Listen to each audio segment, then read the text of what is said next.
नमस्कार आपण समस्त को सोनालिस किचन को बहुत बहुत स्वागत। आज मु आपण मानकु ओडिशा स्टाइल राबिडी लस्सी बनेइकी देखिएबी। आशा करूछि एही वीडियोटी आपण मानकु बहुत भल लागिवो। जदि भल लागे एही वीडियो को आपण लाइक शेयर एवं सब्सक्राइब करि नियंतु। तो चलंतु एबे देखि नबा आजिर रेसिपी। तो लस्सी बनेइबा पई हमकु ए सब सामग्री दरकार। तापई मु किछि राबिडी घरे प्रस्तुत करिकि नेइछि।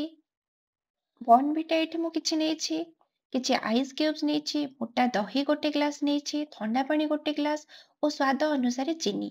चीनी एठी आपण आपणक टेस्ट अनुसार कम बेसी करि परिबे। मु एठी गोटा चेरी, कटा चेरी, किसमिस किछि कटा हितबा पिस्ता और काजू आ गोटा गोटा किछि पिस्ता ओ काजू एवं कोरा हितबा नडिया कोरा।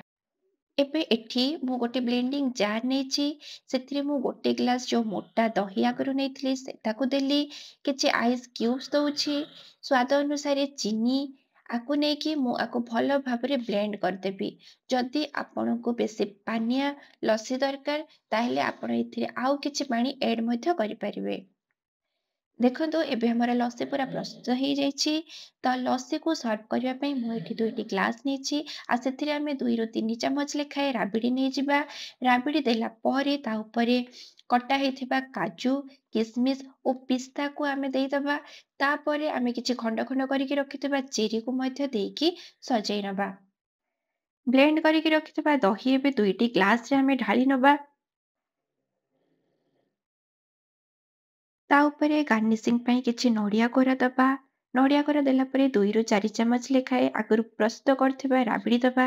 ତା ଉପରେ କିଛି ବର୍ଣ୍ଣଭିଟା ଦେବା ଏବଂ ଲାଷ୍ଟରେ ଡ୍ରାଏ ଫ୍ରୁଟ୍ସ କିଛି ଦେଇକି ତାକୁ ସଜେଇ ନବା ଏବଂ ସୁନ୍ଦର ଦେଖାଯିବା ପାଇଁ ଗୋଟେ ଚେରି ତା ଉପରେ ଆମେ ଗାର୍ନିସିଂ କରିପାରିବା। ଆପଣ ଦେଖିପାରିଲେ କେତେ ସୁନ୍ଦର ଭାବରେ ଓ ସହଜରେ ଆମେ ଓଡ଼ିଶା ଷ୍ଟାଇଲ ରାବିଡ଼ି ଲସ୍ସିକୁ ଘରେ ବନେଇ ପାରିଲେ। ଆଉ ଆକୁ ଆପଣ ଯେତେବେଳେ ପିଇବେ ପୁରା ଭଲସେ ଗୋଳେଇକି ପିଇବେ। ତେବେ ଖରା ଦିନରେ ଏମିତିଆ ଥଣ୍ଡା ଥଣ୍ଡା ମିଠା ଲସ୍ସି ଆପଣ ଘରେ ବନାନ୍ତୁ ଏବଂ ଆପଣଙ୍କୁ ଆମର ଭିଡ଼ିଓ କେମିତି ଲାଗିଲା ଆପଣଙ୍କ ଅନୁଭବ ସେୟାର କରନ୍ତୁ। ଧନ୍ୟବାଦ।